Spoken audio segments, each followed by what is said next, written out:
स्वागत है आप सभी विद्यार्थियों का आज की इस ऑनलाइन क्लास में। आज की ऑनलाइन क्लास बीएससी और बीएससी बीएड फर्स्ट ईयर के सब्जेक्ट बॉटनी से संबंधित है। सेकंड पेपर जिसे माइकोलॉजी, माइक्रोबायोलॉजी और फाइटोपैथोलॉजी के नाम से जाना जाता है, ये पहली यूनिट के अंतर्गत हमने इससे पहले डिस्कस किया था कवकों के सामान्य लक्षणों के बारे में। पहली यूनिट का एक अन्य टॉपिक पढ़ा था हमने, कवकों का आर्थिक महत्व, और ये भी पहली यूनिट से ही संबंधित है। टॉपिक का नाम है कवकों का वर्गीकरण। जैसा कि हम जानते हैं कि विज्ञान के विकास के साथ साथ कवकों के अध्ययन की कई प्रक्रिया विकसित हुई। वैज्ञानिकों ने अपने मतानुसार इन कवकों को वर्गीकृत करने का प्रयास किया गया।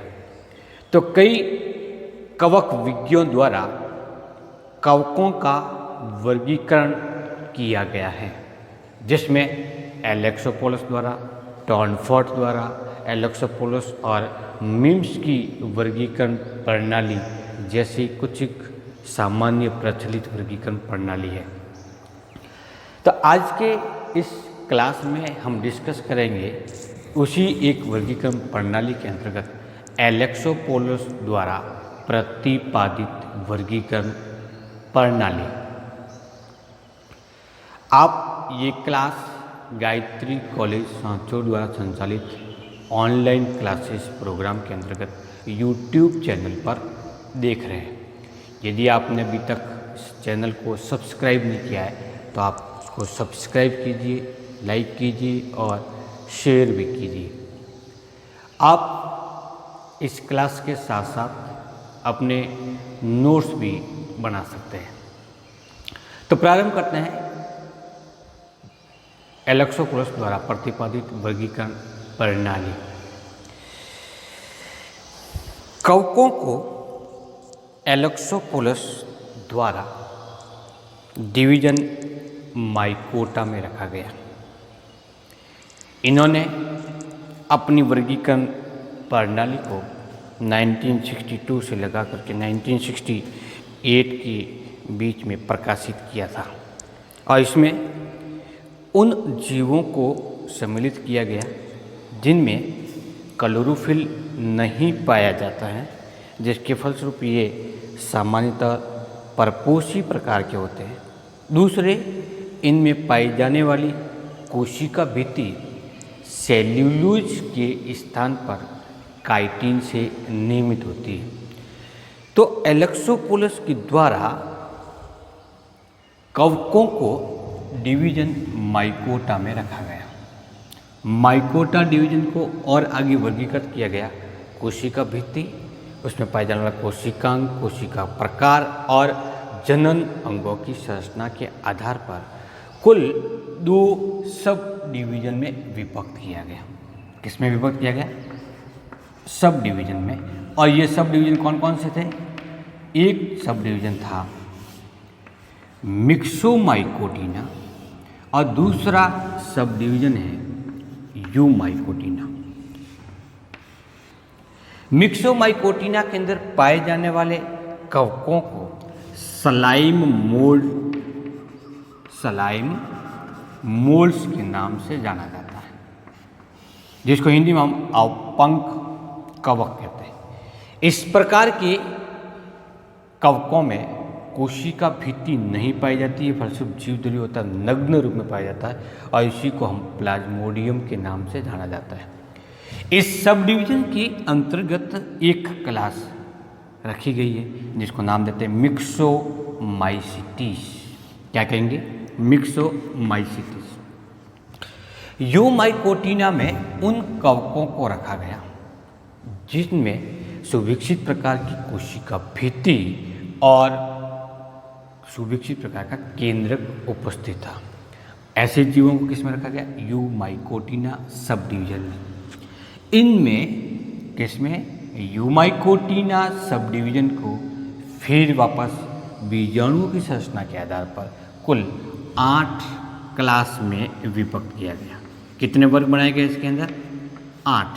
First, second, third, fourth, fifth, sixth, seventh और एट्थ दिया गया। ये वर्गीकरण प्रणाली के अंतर्गत कुछ ही क्लास थी वो पूर्व द्वारा दी गई विभिन्न वैज्ञानिकों की वर्गीकरण प्रणाली का सिमिलर रूप है, लेकिन थोड़ा सा इसके अंदर डिवाइडेशन किया गया। पहली क्लास का नाम क्या है? काइट्रीडियोफोरोमाइसीटीज। काइट्रीडियोफोरोमाइसीटीज। दूसरा कौन सा है? हाइपोकाइट्रीडियोफोरोमाइसीटीज। तीसरी क्लास है ऊमाइसीटीज। चौथी क्लास है प्लाज्मिडियोफोरोमाइसीटीज। पांचवी क्लास का नाम है जाइगोमाइसीटीज। 6 नंबर की क्लास है ट्राइकोमाइसीटीज। 7वीं एस्कोमाइसीटीज और 8वीं बेसिलियोमाइसीटीज।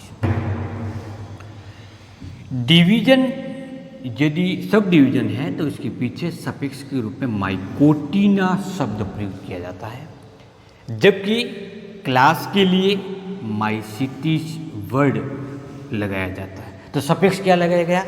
माइसीटीज क्लास के लिए और माइकोटिना सब डिवीजन के लिए द्वारा। ऐसी वर्गीकरण प्रणाली किसकी है? एलेक्सोपोलस के द्वारा प्रतिपादित वर्गीकरण पद्धति। इसमें इनके मतानुसार विभिन्न कवकों को रखा गया है। तो आइए अब पढ़ना प्रारंभ करते हैं एक एक क्लास के सामान्य कोशिकीय संरचना और उसमें जनन संरचना कौन से प्रकार की होती है। ये जो आप देख रहे हो कि डिवीजन माइकोटा है, इसके अंदर 2 सब डिवीजन पाई जाती है, इसके अंदर भी क्लास पाई जाती है। ये वर्गीकरण प्रणाली की रूपरेखा कहलाती है। सबसे पहले हमें इस आउटलाइन की पूरी जानकारी होनी चाहिए। जब हम आउटलाइन को समझ लेते हैं तब इसका वर्णन किया जाता है। एग्जाम्स के अंदर भी प्रश्न पूछा जाता है कि एलेक्सोपोलस द्वारा प्रतिपादित वर्गीकरण प्रणाली का आउटलाइन बनाते हुए उसका वर्णन कीजिए। तो यहाँ तक जो प्रश्न बनता है वो आउटलाइन तक का बना है। अब इसके बाद में इसका वर्णन होता है, तो वर्णन में क्या करेंगे? प्रत्येक एक क्लास या सब डिवीजन को लिखेंगे और उसकी 2 या 3 कैरेक्टर के बारे में अध्ययन करेंगे। तो ये हम डिस्कस करते हैं एक एक क्लास, डिवीजन और सब डिवीजन के सामान्य लक्षण का। डिवीजन माइकोटा में कवकों को एलेक्सोपोलस के द्वारा सम्मिलित किया गया। किन लक्षणों के आधार पर? कि इस प्रकार के जीवों का थैलस होता है वो बिल्कुल ही सूक्ष्मदर्शी होता है, माइक्रो होता है, जिसको हम सूक्ष्मदर्शी की सहायता से ही देख सकते हैं। सामान्यतः ये कवक एक कोशिकीय या यूनिसेल्युलर होता है। उनका थैलस होता है वो फिलामेंटस प्रकार का, ये तंतुल प्रकार के तंतु के रूप में पाया जाता है और इनमें सेल वॉल के रूप में काइटिन प्रेजेंट होती है या फिर कोशिका भित्ति काइटिन की बनी होती है। तो इन 4 लक्षणों को परिभाषित करने वाले जीवों को एलेक्सोपोलस के द्वारा डिवीजन माइकोटा के अंतर्गत रखा गया। इसको 2 सब डिवीजन में डिवाइड किया गया, मिक्सोमाइकोटिना और दूसरा सब डिवीजन है यूमाइकोटिना। क्योंकि मिक्सोमाइकोटिना के अंतर्गत नग्न जीव द्रव्य पाया जाता है और जो सम्मिलित होकर के एक समूह का निर्माण करता है और उसी संरचना को नाम देते हैं प्लाज्मोडियम। इसके अंतर्गत एक क्लास रखी गई है, इसका नाम है मिक्सोमाइसीटीज।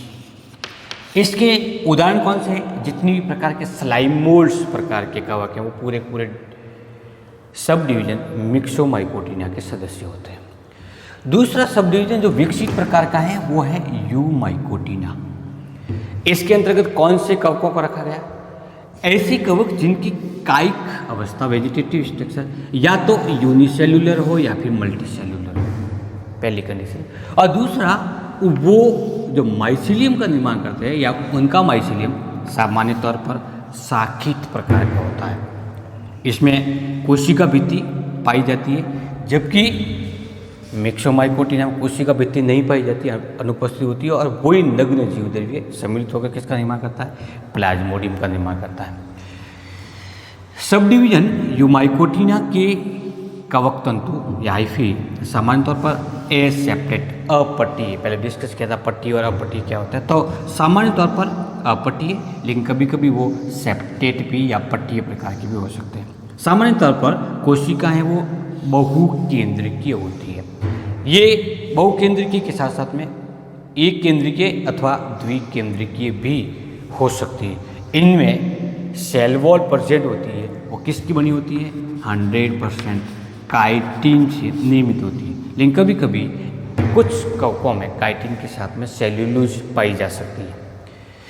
सब डिवीजन यूमाइकोटिना के कवकों में रिप्रोडक्शन 2 मेथड्स के द्वारा संपन्न होता है। एक बीजाणु द्वारा होता है, तो बीजाणु चल प्रवृत्ति के हो सकते हैं, अचल प्रवृत्ति के हो सकते हैं, और दूसरा होता है युग्मकों के द्वारा, जिसमें युग्मक संलयित होते हैं और फिर अठसूत्री विभाजन के द्वारा विभाजित होकर के अगुणित कोशिकाओं का निर्माण करते हैं। सब डिवीजन यूमाइकोटिना के सामान्य लक्षण पढ़ने के बाद में हम डिस्कस करते हैं कि इसमें पाई जाने वाली 8 क्लासों के कवकों के लक्षण क्या होते हैं। तो इस क्लासेस की कवक, पहली क्लास है जिसे डिवाइड किया गया था वो काइट्रेडियोफोरोमाइसीटीज कहलाती है। इसके अंतर्गत पाई जाने वाली कोशिका होती हैं वो चल प्रवृत्ति की होती हैं, जिसमें कसाभिकाएं पाई जाती है तो वो एक स्थान से दूसरे स्थान तक गमन कर सकते हैं, तो उनको मोटाइल सेल्स कहेंगे। क्योंकि इसके अंदर कसाभिकाएं फ्लैजिला पाई जाती है। तो फ्लैजिला कैसी होती है? सिंगल। दूसरा पोस्टीरियर, पोस्टीरियर का मतलब होता है जैसे एक सिंगल सेल है, इसका इनुकुला भाग है वो अग्रभाग और ये भाग है पक्ष भाग। तो फ्लैजिला पाई जाती है वो कहाँ पाई जाती है? पक्ष भाग की ओर पाई जाती है, तो उसको नाम पोस्टीरियर या पक्ष कसाभिका कहेंगे। और कसाभिका 2 प्रकार की होती है। सामान्य तौर पर कसाभिकाओं में किसी भी प्रकार के तंतुल संरचना नहीं पाई जाती, तो उसको नाम देते हैं वीप्लेस। और यदि इसके ऊपर इस प्रकार की तंतुल संरचनाएं पाई जाती है तो उसको नाम देते हैं टिंसल प्रकार के। तो यहाँ पर पाई जाने वाले कसाभिका कैसे? एकल है, पक्ष भाग में स्थित होती है और वीप्लेस अथवा हिंदी में उसको नाम देते हैं परतोद कसाभिकाओं के नाम से जानते हैं। दूसरी क्लास हाइपोकाइट्रिडियोफोर्माइसीटीज कहलाती है। इसके अंतर्गत पाए जाने वाले सभी कवक सामान्य तौर पर एक्वेटिक या जलीय कवक है। तो जलीय कवकों को किस में सम्मिलित किया गया? क्लास हाइपोकाइट्रिडियोमाइसीटीज में। इसकी कोशिका भी चल कोशिका के रूप में पाई जाती है। यहाँ पे एक सिंगल फ्लैजिला पाई जाती है, लेकिन वो फ्लैजिला कैसी हुई? टेंसेल प्रकार की हुई, अर्थात इस फ्लैजिला के अग्रभाग पर इस प्रकार की तंतुल संरचनाएं उपस्थित होती है, जिसके कारण फ्लैजिला घोड़े की पूंछ के समान हो जाती है। तो इसको नाम देंगे हम टेंसेल। काइट्रिडियोमाइसीटीज के अंतर्गत वीप्लेस प्रकार की फ्लैजिला थी, जबकि हाइपोकाइट्रिडियोमाइसीटीज में टेंसेल प्रकार की सिंगल और एंटीरियर फ्लैजिला प्रेजेंट होती है। तीसरी क्लास के अंदर जिन कवकों को रखा गया उसको नाम देते हैं प्लाज्मिडियोफोरोमाइसीटीज। ये इस वर्ग के कवक सामान्य तौर पर पैरासाइट या परजीवी प्रकार के होते हैं, जो सामान्य तौर पर दूसरी जीवित कोशिकाओं से अपना पोषण प्राप्त करते हैं। इनमें सेल वॉल नहीं पाई जाती। सेल वॉल नहीं पाई जाएगी, जीवित द्रव्य कैसा होगा? नग्न होगा। इससे पहले कौन सी क्लास के कवकों में सेल वॉल नहीं पाई जाती थी? वो था मिक्सोमाइसीटीज के अंतर्गत। कोशिका होती है वो फ्लैजिला की प्रेजेंस के कारण मोटाइल होती है, चल प्रवृत्ति की होती है, चल कोशिका होती है। कोशिका कसाभिकाएं होती है वो 2 हैं, तो इसको नाम देते हैं बाइफ्लैजिलेट। अब बाइफ्लैजिलेट होने पर एक कसाभिका बड़ी हो, एक कोशिका भी छोटी, तो उसको नाम देते हैं हम असमान कसाभिकाएं। कैसे कहेंगे? असमान। लेकिन यहाँ पे पाई जाने वाली कसाभिका एक अग्रभाग में होती है, एक पक्ष भाग में होती है। पक्ष भाग में पाई जाने वाली छोटी कसाभिका और टेंसेल प्रकार की होती है, जबकि अग्रभाग में पाई जाने वाली सामान्य वीप्लेस और लंबी कसाभिका होती है। तो इसको द्विकसाभिकी कोशिकाओं के नाम से जाना जाता है। ऐसे कवकों को किस में रखा गया? प्लाज्मिडियोफोरोमाइसीटीज में। चौथी क्लास है उसको नाम देते हैं ओमाइसीटीज। इसमें पाए जाने वाले कवकों का कवक जाल होता है वो विकसित प्रकार का होता है, माइसीलियम विकसित प्रकार का। और माइसीलियम किससे बनता है? कवक तंतु अथवा हाइफी के सम्मिलन से बनता है। इसके अंदर पाई जाने वाली कोशिका भी फ्लैजिला की प्रेजेंस के कारण चल कोशिका कहलाती है। और कसाभिकाएं कितनी होती है? 2 कसाभिका, अर्थात मतलब क्या हुआ? बाइफ्लैजिलेट सेल्स पाई जाती है। दोनों फ्लैजिला एक पोस्टीरियर पार्ट में, एक एंटीरियर पार्ट में उपस्थित होती है। 5वीं क्लास के अंतर्गत जिन कवकों को रखा गया है उस वर्ग का नाम है जाइगोमाइसीटीज। जाइगोमाइसीटीज में कौन से कवकों को रखा गया जो सामान्य तौर पर परजीवी प्रकार के थे अथवा मर्तोपजीवी प्रकार के, तो पैरासाइट है या फिर वो सेप्रोफाइट प्रकार का है। इसमें पाया जाने वाला कवक जाल या माइसीलियम सुविकसित प्रकार का होता है और कोशिकाएं मल्टी न्यूक्लिएट प्रकार की होती है, या हम ये कह सकते हैं कि माइसीलियम सुविकसित प्रकार का और बहुकेंद्रिकी होता है। इस वर्ग के कवकों में मोटाइल सेल चल कोशिकाएं अनुपस्थित होती है, तो जीवन की किसी भी प्रावस्था में चल कोशिकाएं नहीं पाई जाती। रिप्रोडक्शन के दौरान जब लैंगिक जनन की क्रिया होती है तो दो युग्मक दानी आपस में जुड़ती है और जुड़ने के बाद में एक उभयनिष्ठ संरचना का निर्माण कर देता है जो प्लाज्मोगेमी के पश्चात होता है। उस संरचना को जाइगोस्पोर के नाम से जानते हैं। तो यहाँ बनेगा स्पोर कौन सा होगा, जाइगोस्पोर।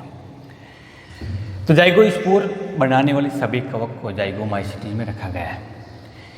Next class ट्राइकोमाइसीटीज। ट्राइकस प्रकार की थैलस संरचना होती है। सामान्य तौर पर इसका माइसीलियम होता है वो विकसित प्रकार का होता है, मोटाइल सेल इसके अंदर पाई जाती है। सबसे बड़ी विशेषता होती है कि इस वर्ग के सभी कवक आर्थ्रोपोडा पर परजीवी के रूप में पाए जाते हैं। कौन से जीव पर, आर्थ्रोपोडा। आर्थ्रोपोडा जंतु है जो जंतु जगत का सबसे बड़ा संघ कहलाता है। इस संघ के जंतुओं पर ये पैरासाइट के रूप में पाया जाता है। 7वें नंबर की क्लास जो एलेक्सोपोलस के द्वारा वर्गीकृत की गई है उसका नाम है एस्कोमाइसीटीज। इस एस्कोमाइसीटीज वर्ग के कवकों के कवक तंतु 100% पट्टीय होते हैं और पट्टीय होने के साथ में वो एक केंद्रीय अथवा द्विकेंद्रीय हो सकते हैं। इस वर्ग के कवकों में रिप्रोडक्शन सामान्य तौर पर स्पोर के द्वारा होता है। किसके द्वारा होगा, बीजाणु के द्वारा। और ऐसे बीजाणु को क्या नाम देंगे, एस्कोस्पोर या एस्को बीजाणु। एस्को बीजाणु का निर्माण सामान्य तौर पर एस्कस में होता है। किस में होगा, एस्कस में। और एस्कस जिस प्रोटीन बॉडी में निर्मित होता है उसको एस्कोकार्प कहलाता है। क्योंकि एस्कस एक थैलीनुमा संरचना होती है इसलिए इस वर्ग के कवकों को थैली कवक या सैक फंजाई के नाम से जाना जाता है। अगली क्लास जिसमें कवकों को रखा गया वो बेसिडियोस्पोर। इस बेसिडियोमाइसीटीज इस वर्ग के कवकों में भी कवक तंतु होता है वो सेप्टेट प्रकार का होता है। पट्टी होता है, एक केंद्रीय या द्विकेंद्रीय होता है। जनन की प्रक्रियाएं वो बेसिडियोस्पोर द्वारा संपन्न होती है। किसके द्वारा, बेसिडियोस्पोर द्वारा। बेसिडियोस्पोर जिस कोशिका में उत्पन्न होगा उसको हम बेसिडियम कहेंगे और बेसिडियम जिस फलनकाय में निर्मित होगा उसको बेसिडियोकार्प कहते हैं। क्या कहेंगे, बेसिडियोकार्प। जैसे अस्टिलेगो है, पक्सिनिया है इत्यादि गिरिकस है, ये बेसिडियोमाइसीटीज वर्ग के सदस्य होते हैं। तो एस्कोमाइसीटीज में एस्कोस्पोर के द्वारा जनन होता है जबकि बेसिडियोमाइसीटीज में बेसिडियोस्पोर के द्वारा जनन होता है। एस्कोमाइसीटीज में फलनकाय होता है वो एस्कोकार्प होता है जबकि बेसिडियोमाइसीटीज के अंदर फलनकाय होता है वो बेसिडियोकार्प कहलाता है। तो इस प्रकार से आज के हमने इस टॉपिक में कवकों के वर्गीकरण में एलेक्सोपोलस द्वारा प्रतिपादित वर्गीकरण प्रणाली का अध्ययन किया है। एग्जाम्स के अंदर भी आउटलाइन पूछी जाती है, फिर इसका वर्णन पूछा जाता है, तो वर्णन के तौर पर इस प्रकार के इनके लक्षणों को लिखना होता है। नेक्स्ट क्लास में हम एक और कवकों की वर्गीकरण प्रणाली के बारे में अध्ययन करेंगे, वो है एलेक्सोपोलस और मिम्स के द्वारा प्रतिपादित वर्गीकरण पद्धतियाँ या वर्गीकरण प्रणालियाँ। कई वैज्ञानिकों के द्वारा वर्गीकरण प्रणालियाँ विकसित की गई हैं, लेकिन जो सर्वमान्य वर्गीकरण पद्धति होती है उसको ही हम पढ़ते हैं एग्जाम के अंदर। उसी वर्गीकरण प्रणाली का जिक्र होता है और उसी से संबंधित प्रश्न पूछे जाते हैं। तो अगली क्लास में हम पढ़ेंगे एलेक्सोपोलस और मिम्स द्वारा प्रतिपादित वर्गीकरण प्रणाली। Thank you.